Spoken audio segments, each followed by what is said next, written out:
ગરમીની સિઝનમાં બપોરે શું બનાવવું અને શું ખાવામાં ઇઝી પડશે અને બધાને પસંદ બી આવશે, એ એક બહુ મોટો વિચાર છે. તો થોડા સા જ ભીંડા પડ્યા હતા, તો શાક બની શકે એમ હતું નહીં, તો વિચાર કર્યું કે ભીંડાવાળી કઢી બનાવી લઈએ. બનવામાં બી ઇઝી છે અને ખાવામાં બી ટેસ્ટી છે. તો ચલો બનાવવાનું શરૂ કરીએ. તો અહીંયા મેં 2 ચમચા તેલ લઈ લીધા છે અને 100 ગ્રામ ભીંડાને સારી રીતે વોશ કરીને કટ કરી લીધા છે. જેમ જ તેલ થઈ ગયું એટલે ભીંડાને તળાવવા દીધા છે. જ્યાર સુધી ભીંડા તળાય છે ત્યાર સુધી આપણે બીજી તૈયારી કરી લઈએ. તો અહીંયા મોટી કઢી હતી એટલે 4 જ લીધી છે, તમે વધારે બી લઈ શકો છો.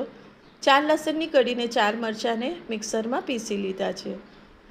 ભીંડા જો આપને સોફ્ટ પસંદ હોય તો આપ અત્યારે જ કાઢી શકો છો. મને થોડા ક્રિસ્પી પસંદ છે એટલે મેં થોડા વધારે તળાવવા દીધા છે.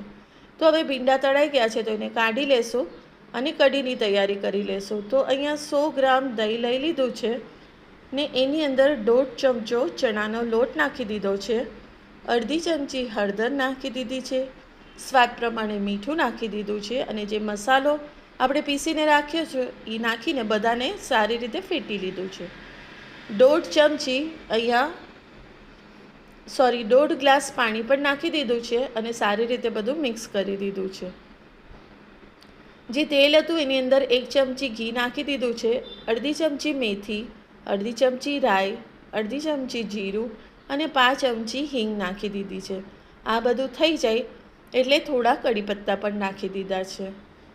કઢી પત્તા બી સારી રીતે થઈ ગયા એટલે જે કઢીનું બેટર આપણે બનાવીને રાખ્યું હતું એ એડ કરી દીધું છે. કઢીના બેટરને આપણે સરખી રીતે હલાવતા રહીશું, નહીં તો કઢી ફાટી જશે. જેમ જ 2 થી 4 મિનિટ સુધી કઢી ઉકળી જાય એટલે ભીંડા નાખીને ઉકળવા દઈશું. 3 લસણની કઢીને ઝીણી કાપીને 2 ચમચા ઘીની અંદર એનો વઘાર કરી દઈશું. થોડી બ્રાઉન થાય એટલે ઉતારી લેશું ને 1 ચમચી લાલ મરચાંની ભૂકી નાખીને વઘાર કઢીમાં નાખી દઈશું. આ આપણી ટેસ્ટી એવી કઢી ભીંડાની રેડી છે. રેસીપી પસંદ આવતી હોય તો લાઈક અને શેર કરજો.